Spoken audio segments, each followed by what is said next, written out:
자, 여러분 반갑습니다. 2014 뉴탐스런 사회 김건태입니다. 자, 이번 시간은요 11강 자유민주적 기본질서와 사회참여 원 시간이 되겠습니다. 자, 페이지로는 38페이지고요. 38페이지의 내용이 얼핏 슥 이렇게 스캔해보면 그렇게 많아 보이진 않죠. 그런데 이 강의를 선생님이 이 내용을 두 강좌에 걸쳐서 구성을 했습니다.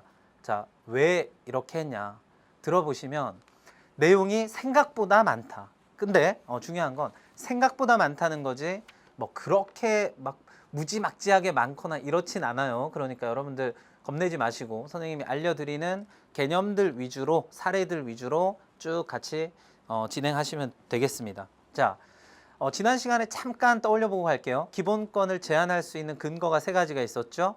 국가의 안전보장을 위해서, 또 사회 질서 유지를 위해서, 공공복리를 위해서. 뭐로 제한할 수 있다? 국회가 만든 법률로서 제한할 수 있다. 그리고 제한할 때는 과잉 금지의 원칙을 지켜야 한다 하는 이야기를 드렸었죠. 자유와 권리의 본질적인 내용까지도 침해하면 안 된다. 그래서 과잉 금지의 원칙이 네 가지로 쪼개지는 그거에 대해서도 우리가 공부를 했었습니다. 자, 그러면요 이번 시간의 내용을 들어가기 전에요 사례로 지난 시간의 내용을 잠깐 복습을 하고 그렇게 하고 가겠습니다.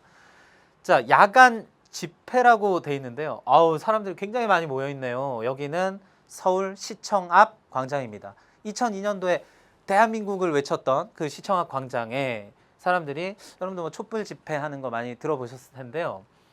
시청 앞에 이렇게 잔디 광장에 사람들이 야간에 모여서 집회를 하고 있습니다. 이 집회의 권리는 헌법에 명시된 기본권이에요. 언론, 출판, 집회, 결사의 땡땡 뭐죠? 땡땡 자유입니다.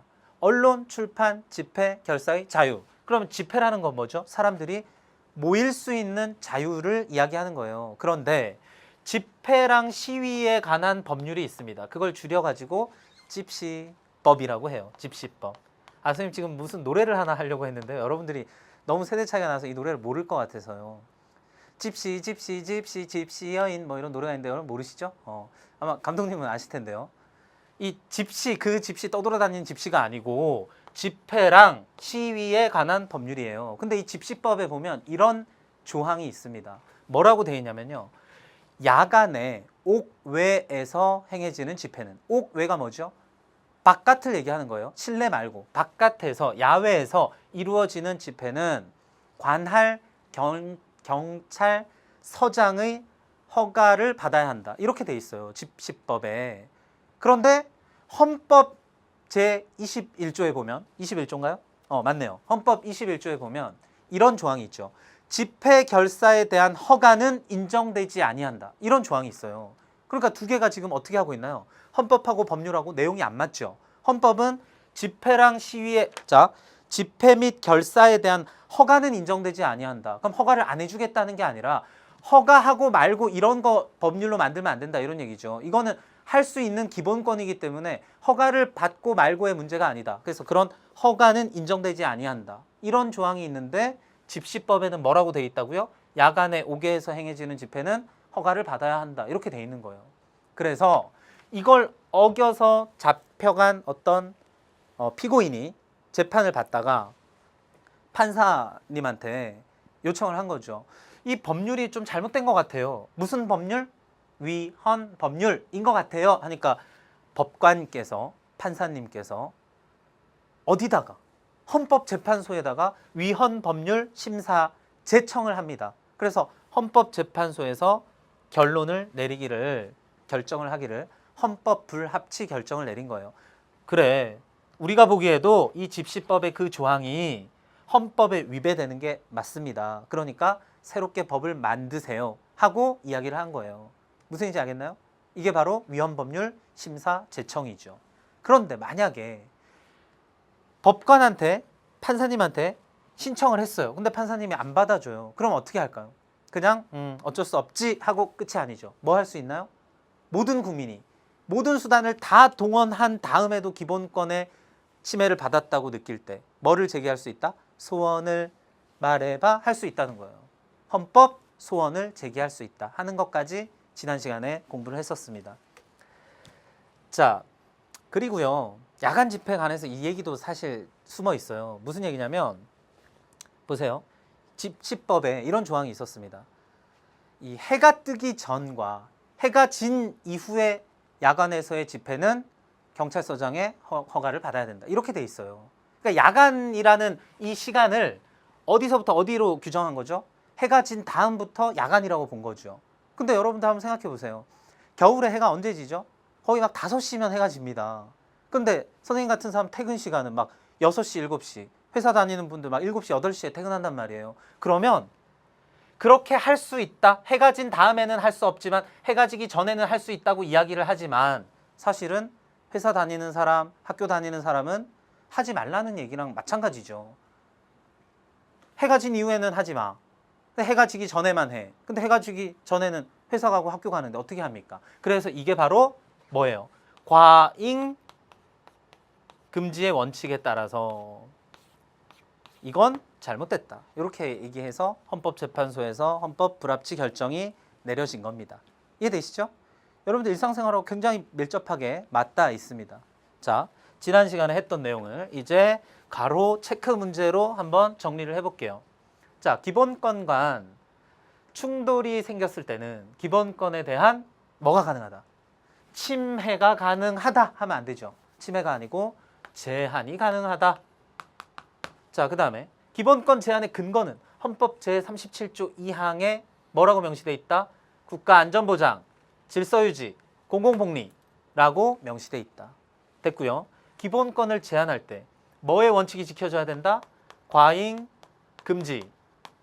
과잉 금지해서 안 된다 이런 얘기죠. 그러니까 쉽게 얘기하면 여러분들 선생님이 이해하기 쉽도록 과잉 금지해서 안 된다 이렇게 얘기하는데요. 과잉이라는 게 뭐죠? 오버한다는 얘기죠. 지나친다는 얘기죠. 지나치게 제한하는 건 금지한다는 원칙. 이게 사실은 과잉 금지의 원칙이에요. 자, 그 다음에 흡연권과 혐연권이 충돌할 때 상위의 기본권은 두 개의 기본권이 만났을 때 공공복리에 해당하는 기본권이 뭐죠? 혐연권. 그래서 혐연권이다. 이렇게 되는 거예요. 근데 요새 재밌는 건 그 담배 피우시는 분들이요. 이게 과잉 금지다. 과잉 금지다. 집에서만 피고 차에서만 펴라고 얘기하는 건 과잉 금지에 해당된다. 우리 과잉 금지의 원칙이 4가지가 있었죠. 그중에 피해의 최소성에 위배된다. 그래서 너무 심하게 본질적인 내용까지 침해했다 하고 지금 헌법 소원을 또 제기를 해놓은 상태입니다. 그래서 이제 앞으로 어떻게 될지 몰라요. 자, 그 다음에 기본권을 침해받은 국민이 최후의 수단으로서 소원을 말하는 거. 헌법재판소에 뭐를 제기할 수 있다? 헌법 소원을 제기할 수 있다. 이렇게 되는 거예요. 자, 이렇게 해서 지난 시간에 부분을 다 정리를 했고요. 그럼 이번 시간에 오늘의 궁금증은 자, 첫 번째 내용이 조금 추상적이지만 지난 시간에 비해서 그렇지만 어렵진 않아요. 볼게요. 자유민주적 기본 질서를 위한 제도. 우리나라 자유민주국가 맞죠? 그럼 자유민주적 질서를 유지하기 위한 제도가 뭐가 있지? 에 대해서 공부를 할 거고요. 그 다음에 대의제 파헤치기. 대의제라는 말 여러분들 들어보셨나요? 대의제. 똑같은 말 뭐죠? 간접민주정치 또는 의회정치. 그럼 반대말은 뭐죠? 직접민주정치. 그거 파헤쳐 볼 겁니다. 그 왜 파헤치냐면요. 요거에 대해서는 우리 교재에 사실은 안 나와 있어요. 근데 이게 깔려 있는 겁니다. 이걸 먼저 깔고 그 위에 오늘의 얘기들을 덧붙여야 되는 거예요. 자, 세 번째. 바람직한 선거와 정당제도. 자, 여러분 볼까요? 선거라는 게 뭐예요? 투표랑 선거는 좀 다르죠? 투표는 표를 투척하는 게 투표고요. 표를 던지는 거고요. 선거는 대표자를 뽑는 거죠. 그럼 선거를 했다는 얘기는 누구를 뽑았다? 누가 있다? 대표자가 있다. 그럼 대표자가 있으니까 뭐예요? 대의제. 이렇게 되는 거예요. 그러니까 요걸 깔고 3번을 공부를 하셔야 한다. 얘기입니다. 자, 그러면 오늘 필기는 조금 어제보다는 지난 시간보다는 간단합니다. 자, 자유. 여러분들 필기 노트 다 있으시죠? 자, 자유민주 질서를 위한 제도. 자, 그러면요. 여러분 일단 자유라는 건 뭐죠? 그러니까 말 그대로 자유로운 거죠. 자유로운 거? 간섭받지 않는 겁니다. 소극적인 거예요? 적극적인 거예요? 소극적인 거죠. 국가로부터의 자유. 그쵸? 나 건드리지 마. 자, 그 다음에 민주라는 건 뭐죠? 시민이 뭐다? 주인이다. 그러면 자유랑 민주는 연결될 수밖에 없죠. 보세요. 주인인데 자유롭지 않다. 말이 됩니까? 여러분들 집에서 남의 집 가면 불편하지요. 자유가 없지요. 남의 집 가서 막 양말 벗나요? 뭐 그럴 수도 있지만 대부분 남의 집에 가면 조심스럽죠. 자유가 없습니다. 근데 우리 집에서는 뭐 팬티바람으로 다니든 뭐 어떻게 하든 괜찮단 말이죠. 주인이면 자유롭다. 그래서 이 두 개는 사실 연결이 되는 거예요. 그러면 왜 자유민주가 보장돼야 하는가? 일단 그 얘기부터 우리 좀 해봐야 돼요. 자유랑 민주가 왜 소중한가? 바로 우리 헌법이 최고로 여기는 가치가 뭐죠? 인간의 존엄성이에요. 인간의 존엄성을 실현하기 위한 인간의 존엄성 실현을 위한 가장 큰 가치가 바로 자유와 민주다. 이런 얘기입니다. 그러면 이 자유민주 질서를 위한 기본 제도를 자유민주 질서를 위한 제도를 선생님이 일단 교재에 안 나와 있는 세 가지 범주로 한번 말씀을 먼저 드릴게요. 여러분들 국민주권 이런 얘기 들어보셨나요? 자, 가로 열고 국민주권. 제일 쉽죠. 주권이 누구한테 있다? 국민한테 있다. 국민주권이에요. 제일 쉽습니다. 자, 그 다음에 입헌주의 이런 말 들어보셨나요? 입헌주의. 입헌 무슨 얘기죠? 헌법에 입각해야 한다. 헌법에 따라야 한다. 그러니까 헌법을 기초로 국가가 통치되어야 한다. 이런 얘기예요. 쉽죠? 그 다음에 법치주의. 법치라는 말이 뭐죠? 뭐로 다스린다? 법으로 다스린다. 그러니까 헌법에 입각해야 한다. 법치해야 한다. 사실은 비슷비슷한 말이죠. 이 세 가지를 우리가 자유민주 국가에서 사실 가장 중요한 어떤 이데올로기. 여러분들 이데올로기라는 거 뭔지 아나요? 이념, 어떤 사상, 그런 정신, 그런 걸 이데올로기라고 합니다. 자유민주 국가에서 추구하는 가장 중요한 이데올로기 세 가지다. 이렇게 말씀을 드릴 수가 있어요. 자, 그러면요. 이제 교재에 나와 있는 그런 얘기를 좀 한번 해볼게요. 자, 교재에는 한 5가지 정도가 나와 있습니다. 자유민주 질서를 위한 제도가 5가지 정도가 나와 있는데요. 그 첫 번째가 바로 민주적인 선거제도예요.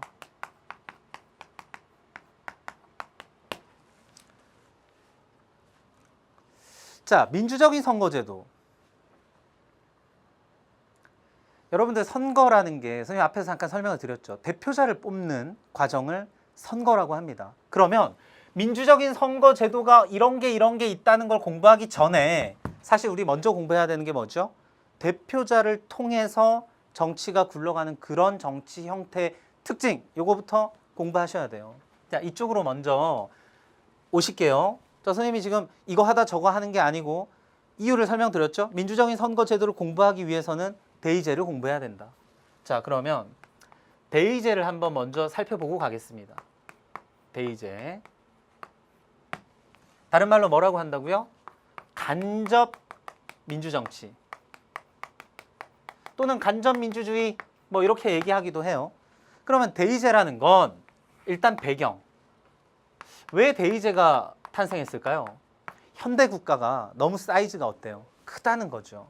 현대 국가가 인구도 너무 많고 규모가 크고 하다 보니까 모든 사람이 모여서 직접 민주 정치를 하기에는 좀 어렵다는 겁니다. 그래서 영토와 인구가 거대하다. 이렇게 한번 해볼까요?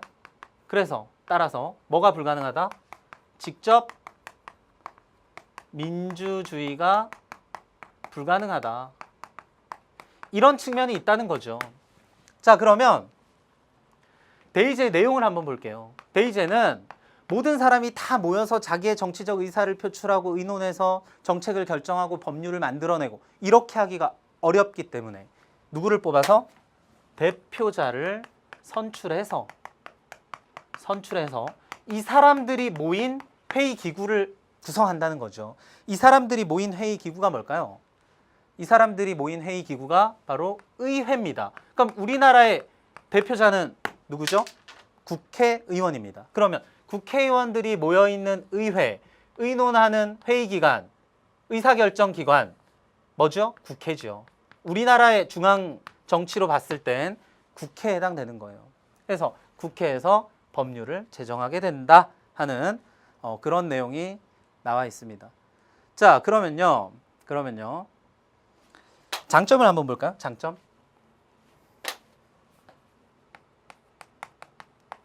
여러분들 이렇게 생각하시는 친구들이 있어요. 사실은 직접 민주주의가 더 좋은데 이런 이유 때문에 어쩔 수 없이 간접 민주정치 해. 그러니까 장점은 선생님 없지 않나요? 이렇게 물어보는 친구들이 있어요. 근데 장점이 있습니다. 뭐냐면요. 여러분들 학급에서 뭔가 결정할 때요. 예를 들면 소풍 가는 장소를 결정합니다. 모든 친구들이 자기 얘기를 다 한다고 생각해 보세요. 엄청 힘들게 결정이 이루어지겠죠. 그렇지 않을까요? 그냥 소수의 어떤 친구들이 나와가지고요. 주도하면 오히려 금방 결정됩니다. 그러니까 정책 결정 과정이 굉장히 효율적으로 이루어질 수 있다. 그래서 정책 결정의 효율성 측면에서는 오히려 대의제, 간접 민주정치가 더 좋을 수도 있다는 얘기입니다. 이게 가끔 이제 시험에 나와요. 이 얘기. 자, 단점. 이건 너무나 명확하죠. 단점 뭘까요? 우리의 의견을 대신해줘 해서 대표자를 뽑았는데 대표자들이 의회에 가서 딴소리 할 수도 있단 말이죠. 무슨 얘기인지 아시겠나요? 국민의 의사를, 시민의 의사를 대신하지 못할 가능성. 이게 바로 대의제가 풀어야 할 영원한 숙제다. 이렇게 보시면 되는 거예요. 자, 그러면 간접민주정치와 반대편에 있는 게 뭐죠? 간접민주정치와 반대편 직접민주정치입니다. 그럼 이 직접민주정치는 지금 현재 현대 국가에서 직접민주정치 하는 나라가 있을까요? 있습니다.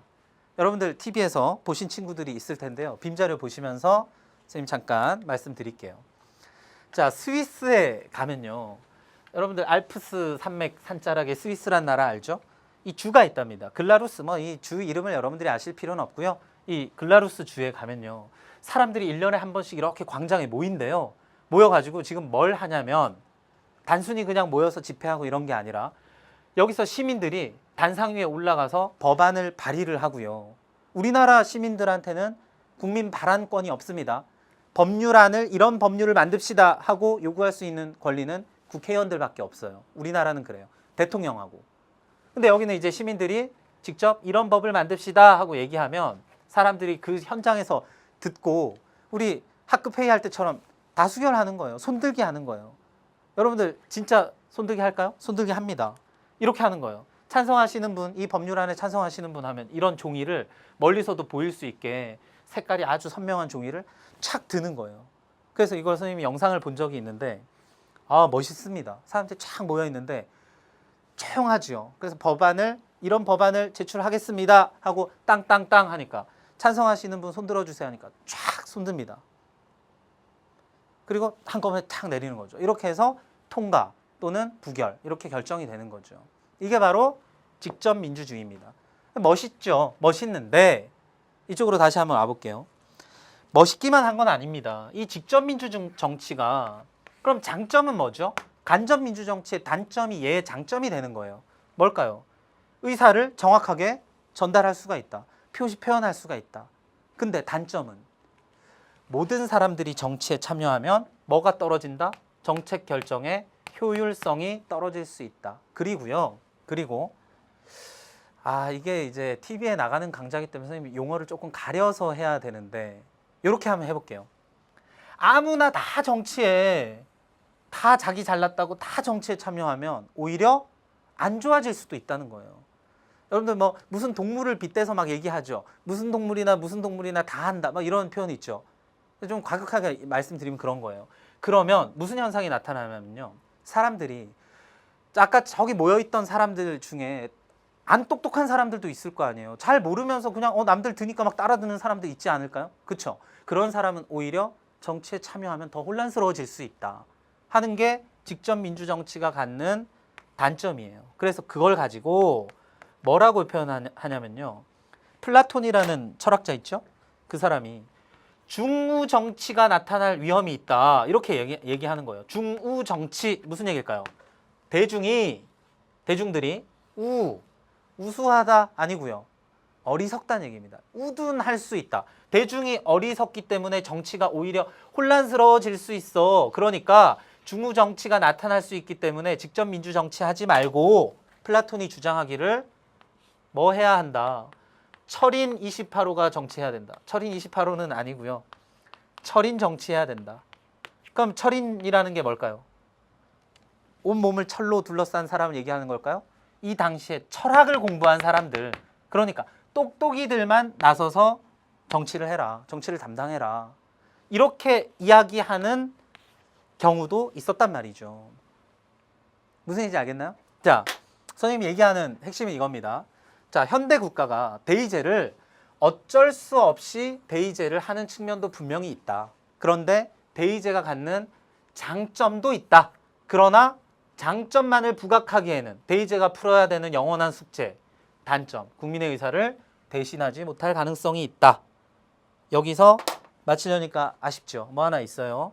뭐가 있냐면요. 단점에 이런 게 있습니다. 이런 게. 요즘 많이 나오는 얘기인데요. 행정부의 비대 현상이다. 비대 현상. 그 엉덩이 깔고 하는 비대 아니죠? 이 비대는 뭐예요? 뚱뚱해지는 거 얘기하는 거예요. 행정부가 뚱뚱해진다. 자, 여러분들 현대 국가가 풀어야 하는 사회 문제들 얼마나 복잡하고 전문적입니까? 그런데 국민의 의사를 대표하는 국회의원들이 사실은 그 분야의 전문가들은 아니란 얘기죠. 무슨 얘기인지 아시겠나요? 그럼 그 분야의 전문가는 누굴까요? 차라리란 표현은 좀 적절한 표현은 아니고요.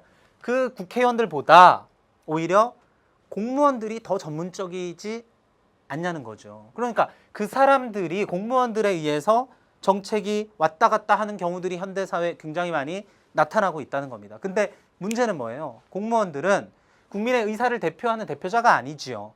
행정부는 우리의 대표기관이 아니란 말입니다. 그럼 우리의 대표기관은 사실 뭐예요? 입법부, 의회, 국회가 우리의 대표기관이죠. 그러니까 국민이 대표로 뽑아준 대표기관이 아닌 다른 집행부, 집행기관에 의해서 우리의 삶이 왔다 갔다 하는 그런 문제가 나타나기도 한다. 이걸 그래서 의회주의의 위기다. 이런 표현을 쓰기도 해요. 선생님 책에 안 나왔는데 이거 알아야 돼요? 논술에 나옵니다. 이런 얘기. 행정부의 비대 현상, 의회주의의 위기 이런 얘기가 논술에 나온단 말이에요. 그러니까 한번 또 들어봤다 하고 지나가면 다음번에 좀 더 쉽겠죠. 그렇게 하시는 겁니다. 자, 이제 대의제 뭔지 알겠죠? 뭐가 필요하다? 대표자 필요하다. 그럼 대표자를 뽑는 그 행위 뭐라고 합니까? 선거. 그래서 민주적 선거 제도가 나오게 되는 거예요. 자, 민주적 선거 제도. 여러분들 초등학교 때부터 이거 많이 들어본 건데 선거의 4대 원칙이 있죠. 쉬운 거부터 할까요? 가리고 해. 비밀 선거. 그리고 다른 사람에게 대리 투표하게 하면 안 돼. 무슨 선거? 직접 선거. 여기까지는 굉장히 쉽죠. 그 다음도 좀 쉬워요. 보통 선거. 보통 선거는 뭐죠? 일정 연령 이상이면 누구에게나 선거권을 줘라. 우리나라 대통령 선거, 국회의원 선거 연령이 만 19세 이상입니다. 그러면 누구에게나 선거권을 줘라. 보통 선거. 그 다음 마지막 뭐죠? 평등 선거. 자, 그러면 선생님 뭐가 어렵나요? 다 쉬운데. 평등은 똑같이 주라는 얘기고요. 보통은 누구는 주고 누구는 안 주고 하면 안 된다. 다 줘야 된다. 이런 얘기잖아요. 맞습니다. 그런데요. 평등 선거라는 게 뭐죠? 1인 1표. 똑같이 줘라. 이런 얘기죠. 그런데 이걸 가지고 조금 어렵게 표현하면 표의 가치가 같아야 한다. 그래서 표의 등가성이다. 이런 말을 우리가 사용을 합니다. 자, 그런데요. 보세요. 똑같이 한 표씩 다 주면 평등 선거의 원칙을 지켰다고 이야기할 수 있을까요? 기본적으로 당연히 있겠죠. 그런데 선생님이 들어드리는 예를 한번 봅시다. 우리가 대표자를 뽑는 지역이 있어요. 우리나라 국회의원은 지역의 대표를 일단 먼저 뽑고 그다음 비례대표제가 있습니다. 그건 뒤에서 이야기할 텐데요. 대표자를 뽑는 그 지역을 하나하나를 뭐라고 이야기하나요? 선거구라고 이야기합니다. 선거구. 그래서 A 선거구가 있고 B 선거구가 있어요. 그런데 문제가 뭐냐면 A 선거구는 인구가 30만이에요. B 선거구는 인구가 10만밖에 안 돼요. 아, 선생님 왜 이렇게 많이 차이 나요? 실제로 차이가 납니다. 이만큼.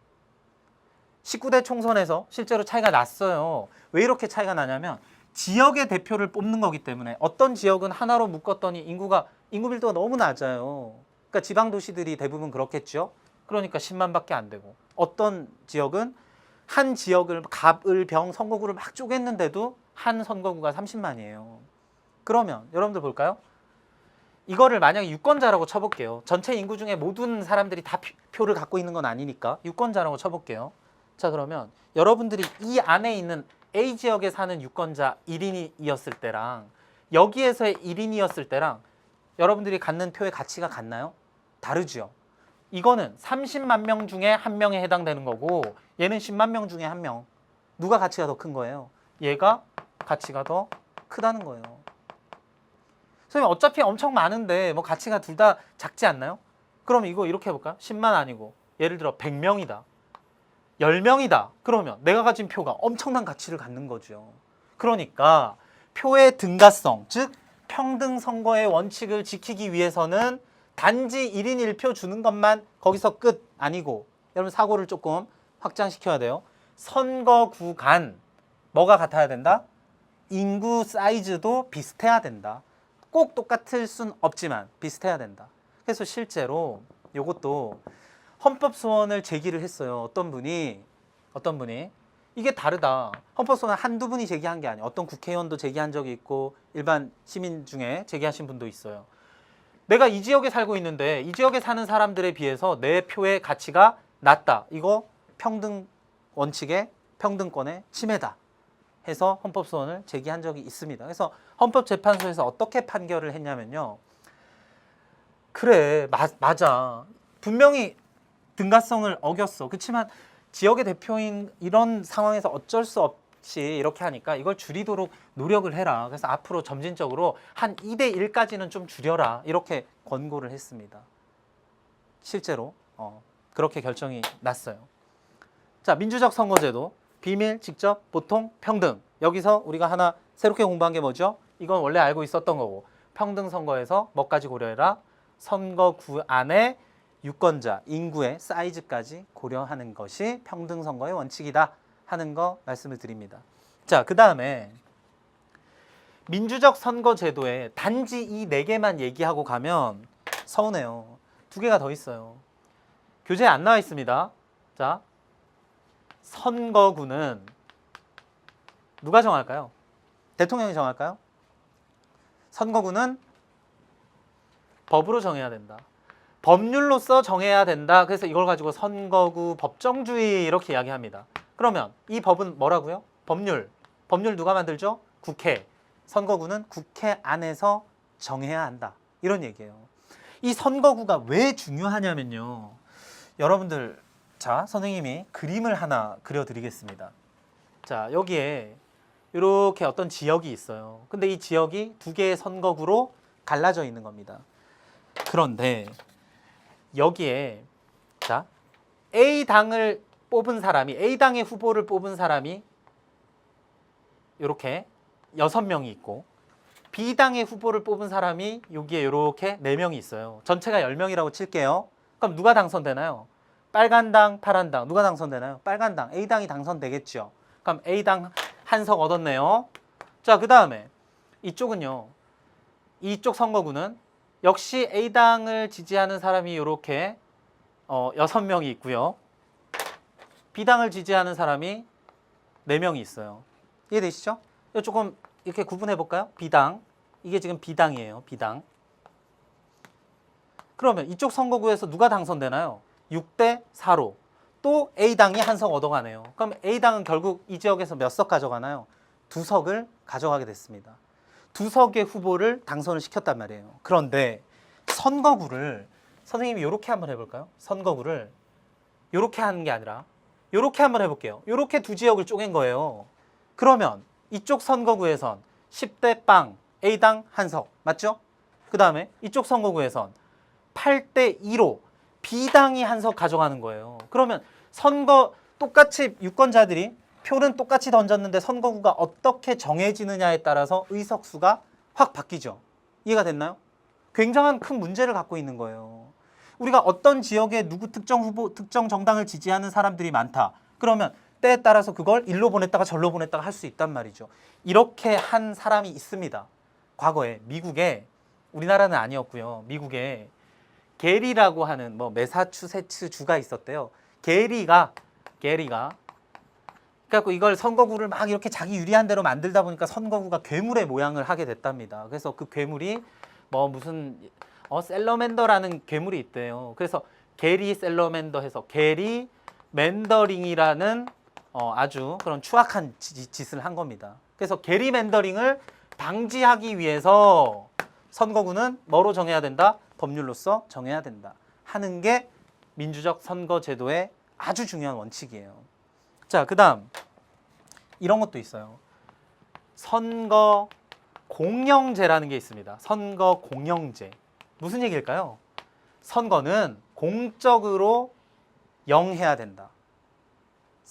영해야 된다. 이거 무슨 얘기죠?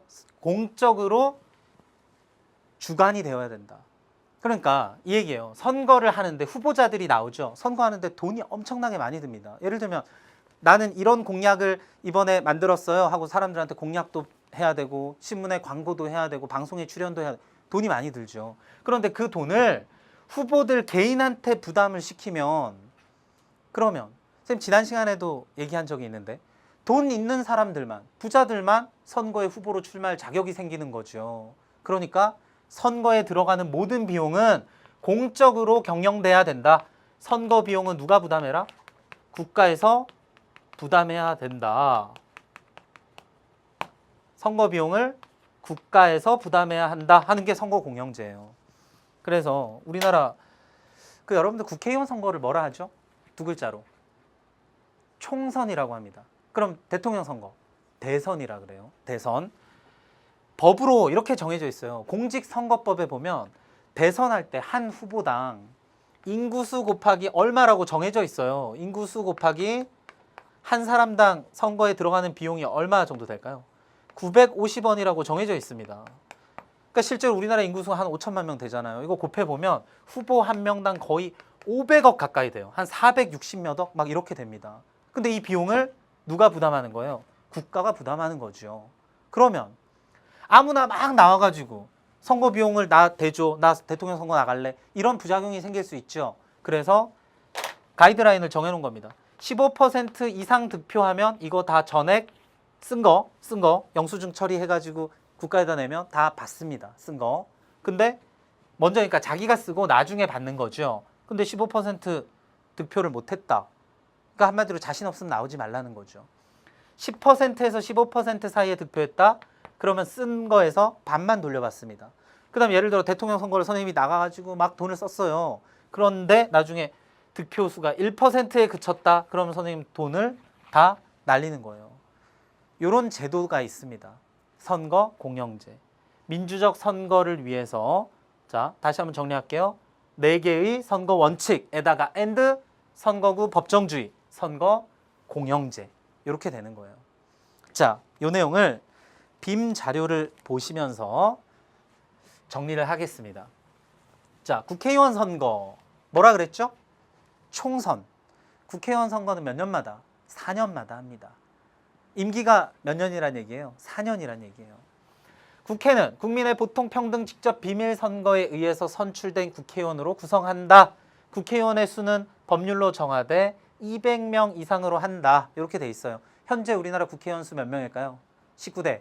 국회의원 수 300명이에요. 자, 법률에는 200명 이상으로 한다. 이렇게 돼 있는데 300명이 정해져 있는 겁니다. 자, 그 다음에 3번. 국회의원의 선거구와 비례대표제 기타 선거에 관한 사항은 법률로 정한다. 일단 선거구를 법률로 정한대요. 이거 뭐라 하죠? 선거구 법정주의. 맞죠? 자, 그 다음에 여기에 이런 용어가 나와 있어요. 비례대표제 이런 얘기가 나와 있죠. 자, 우리나라 국회의원이 300명인데요. 이 300명 중에 지역구 의원이 있고 그 다음 비례대표 의원이 있어요. 이게 무슨 얘기냐면요. 이거 한 번은 알고 가셔야죠. 여러분들 앞으로 우리나라에서 계속 이제 우리나라 정치에 영향 안 받는 사람이 어디 있나요? 자, 시민이면 다 알고 가야 됩니다. 자, 선거구가 이렇게 있어요. 두 개가 있는데요. 자, A당이 몇 표를 얻었냐면 1000표를 얻은 겁니다.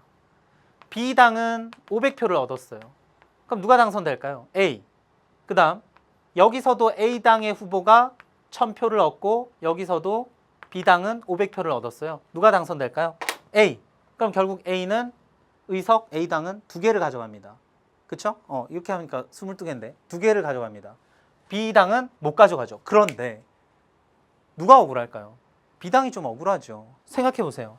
전체 1500, 500이니까 3000표 중에 그래도 B당이 얻은 표가 얼마죠? 무려 1000표입니다. 33.33%. 굉장히 많은 득표를 했음에도 불구하고 표를 하나도 못 가져가죠. 만약 전국에서 이런 일이 다 일어났다. 다 A당이 조금씩 이겨가지고 A당이 다 가져가는데 B당은 의석을 못 얻는다. 그러면 B당을 지지한 사람들의 표는 무슨 표가 될까요? 이 전문 용어인데 죽은 표가 됩니다. 죽은 표. 회사에서 사표 내 할 때 그 사표가 아니고 죽은 표, 사표가 됩니다. 여기에 백날 투표해 봐야 당선이 되나요? 안 되나요? 안 되죠. 그러니까 이 사표를 방지하기 위해서 사표가 너무 많다는 건 좋지 않죠. 그러니까 이 득표 비율을 가지고 300명 중에 한 60석 정도는 비례대표 의원들한테 비례대표제라 그래서 60석 정도는 이렇게 배분을 해주는 거예요. 각 당별로. 득표한 득표 비율에 따라서 A당은 뭐 30석 가져가, B당은 15석 가져가. 이런 식으로 해서 나눠주는 겁니다. 이해가 됐나요? 그게 바로 비례대표제예요. 비례대표제 왜 한다고요? 사표를 방지하기 위해서. 자, 그 다음에 대통령 선거입니다. 대통령은 국민의 역시 4대 원칙에 의해서 선출하고 대통령 선거에 관한 사항은 역시 법률로 정한다. 그래서 선거 비용 인구 한 명당 950원 해라. 이것도 다 법률에 나와 있어요. 그렇게 되는 겁니다. 자, 이렇게 해서 이제 민주적 선거 원칙에 대해서 살펴봤고요. 자, 그러면 두 번째입니다. 자, 우리가 공부하는 전체적인 맥락을 이해하셔야 돼요. 자유민주를 위한 제도적 원칙. 첫 번째 뭐 공부했죠? 민주적인 선거제도. 두 번째입니다. 자, 두 번째는 정당 설립의 자유. 정당 설립의 자유와 복수정당제, 복수정당제라는 게 있어요. 자, 정당이라는 건 기본적으로 뭐죠? 자, 선생님 여러분들 얼마나 알고 있는지 한번 물어볼게요. 정권을 잡고 있는 당을 뭐라고 합니까? 정권을 잡고 있는 당. 여당이라고 합니다. 여당. 그 다음에 정권을 못 잡은 당을 뭐라 하죠? 남당 아니고요. 이건 여가 그 여가 아니고요. 여당, 야당 이렇게 얘기하는 거예요. 야당. 뭐 여러분들 뉴스 같은 데 보면 뭐 여당 대표랑 야당 대표랑 뭐 회동을 가졌다 뭐 이런 얘기들이 나오지요. 이 정당이라고 하는 건 기본적으로 이렇게 구성되는 거예요. 정치적 견해를 같이 하는 사람들이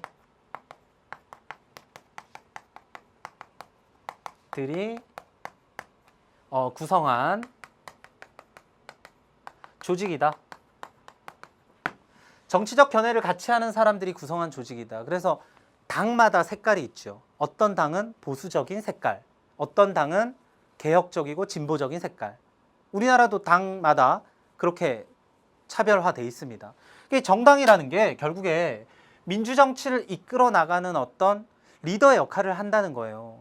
여러분들 생각해 보세요. 그냥 우리 사회가 민주사회야 하고 아무리 얘기해봐야 시민들이 정치에 참여하고 나서서 하고 하는 사람들이 있어야 되는 거죠. 그러니까 선생님은 그렇게 생각해요. 가끔 이제 뉴스 보면 이 정치인들이 가끔은 이제 시민들의 마음에 안 들 때가 굉장히 많죠. 그렇지만 그런 사람들이 또 나서서 그런 것들을 이끌어가고 여론 형성을 주도하고 하니까 이 사회가 그래도 또 또 잘 굴러가는 게 아닌가 이런 생각도 또 합니다. 뭐 정치에 대해서는 우리나라 사람들 다 마찬가지일 거예요. 기대하는 마음도 크고 또 하기 때문에 그렇게 양면성을 좀 갖고 있습니다.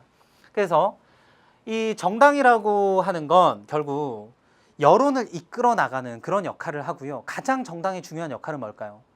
아까 선생님 막 선거구에서 뭐 A당의 후보, B당의 후보 막 이렇게 얘기하죠. 선거에 뭐를 배출하는 거예요?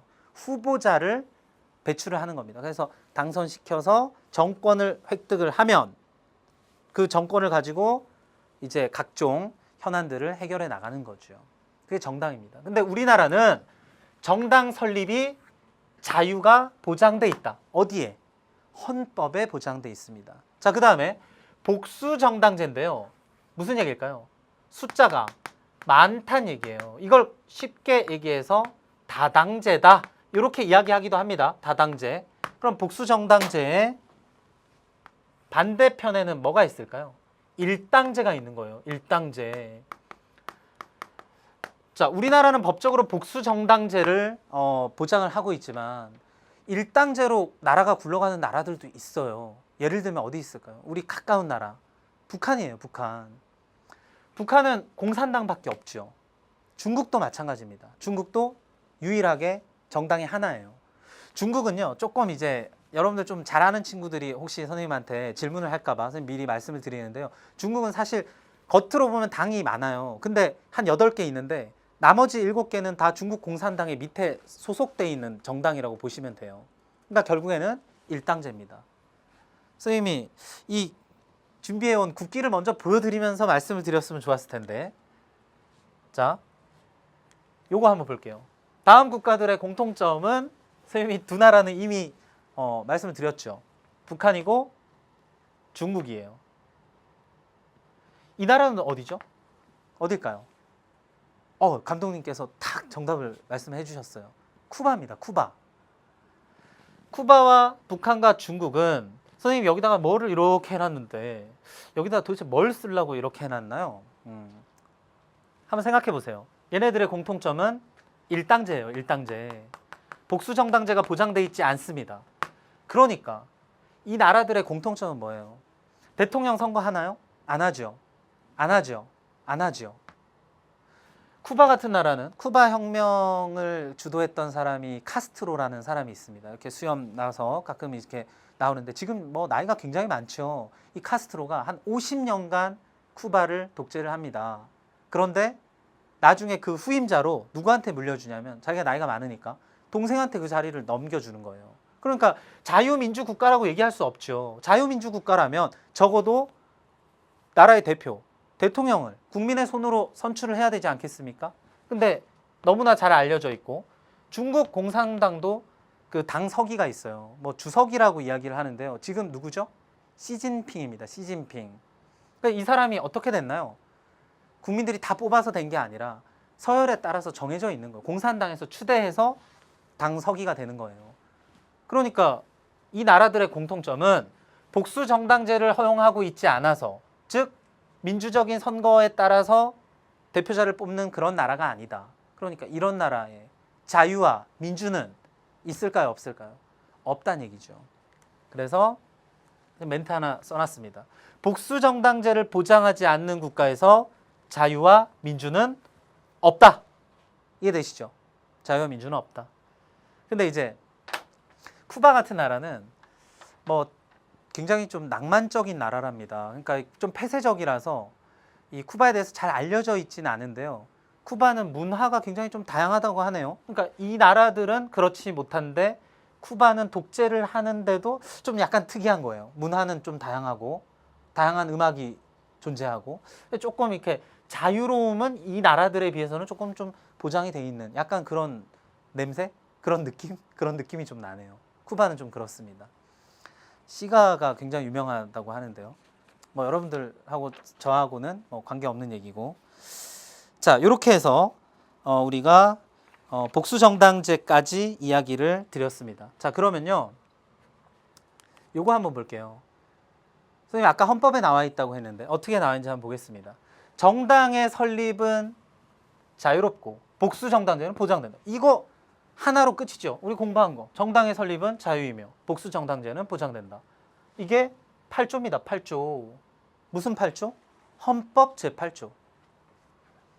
정당은 그 목적, 조직과 활동이 민주적이어야 하며 국민의 정치적 의사 형성에 참여하는 데 필요한 조직을 가져야 한다.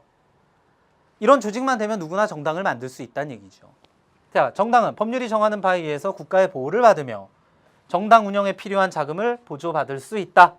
그 다음 정당의 목적이나 활동이 민주적 기본 질서에 위배될 때에는 정부는 또 나왔네요. 헌법재판소에 그 해산을 제소할 수 있고 정당은 헌법재판소의 심판에 의해서 해산된다. 그래서 요즘 우리나라에서도 이 8조 사항과 관련된 그런 일들이 뉴스에 이렇게 많이 보도가 되고 있죠. 그거는 선생님이 여기서 뭐 이렇게 판단해서 말씀드릴 문제는 아니기 때문에 이렇게만 이야기를 하겠습니다. 지금 뭐 재판이 진행되고 있는 과정이 있는 거죠. 선생님 무슨 얘기 하는지 다 알 겁니다. 자, 이렇게 구성이 돼 있다는 거예요. 자, 선생님이요 몇 가지 좀 화면을 보여드릴게요. 자, 이게 뭐죠? 꽃입니다. 꽃인데요. 자스민이라는 꽃이래요. 이걸 제스민이라고 얘기한답니다. 제스민. 들어본 적 있죠? 이게 그 아랍이나 북아프리카에 가면 이 꽃이 굉장히 많대요. 그 중에 많은 나라가 튀니지입니다. 튀니지에서 혁명이 일어났어요. 2010년 말부터 혁명이 일어났어요. 그걸 제스민 혁명이라고 합니다. 벤 알리라는 독재자를 축출을 한 거예요. 그래서 그 사건이 주변 나라들한테 막 파급이 된 거예요. 아, 튀니지에서 독재 정권을 시민들이 무찔렀대, 몰아냈대 하니까 리비아에서도 카다피 많이 들어봤죠. 이집트, 무바라크 이런 독재자들을 막 30년, 40년씩 독재를 했던 사람들을 몰아낸 거예요. 시민들이 혁명을 일으킨 겁니다. 근데 아직도 막 퇴진을 거부하고 버티고 있는 사람들도 있네요. 자, 그런데 이 시민들이 원했던 건 뭘까요? 독재를 그만해. 우리한테 뭘 달라? 우리한테 이게 지금 보이나요, 여러분? 이 사람들이 제스민 혁명 때 들고 있는 피켓입니다. 뭐라고 써 있나요? 프리덤이라고 써 있죠. 자유를 달라는 겁니다. 자유. 자, 우리나라도 이와 같은 일들이 있었어요. 1960년 4.19 혁명. 독재 정권을 몰아낸 혁명이에요. 그러니까 여기 보면 자유 이런 말들이 있죠. 민주 이런 말들이 있죠. 자유, 민주 이런 말들이 그때 당시에는 상식이 아니었나 봐요. 자, 다음 화면 한번 보여드릴게요. 1980년 5월 18일 광주 민주화 운동. 이것도 역시 민주화 운동, 민주라는 말이 또 들어가 있죠. 자, 그다음 1987년 6월 민주항쟁, 민주, 직선개헌. 직선개헌? 이 무슨 얘기일까요? 대통령을 우리 손으로 뽑게 헌법을 바꾸자 얘기예요. 그럼 그 전까지는 물론 직선제 했던 적도 있지만 요 바로 직전에는 대통령을 국민들의 손으로 뽑지 않았습니다. 그러니까 우리가 이런 시절도 있었다는 거예요. 자, 이런 시민혁명이 있었기 때문에 우리가 지금 자유와 민주의 그런 상식 속에서 살고 있는 겁니다. 자, 오늘 이렇게 강의를 마치고요. 다음 시간에 나머지 3개는 다음 시간에 정리를 해드릴게요. 이번 시간에 2개 했죠? 선거제도, 복수정당제 2가지 기억을 하시고 다음 시간에 만나겠습니다. 자, 여러분 수고하셨습니다.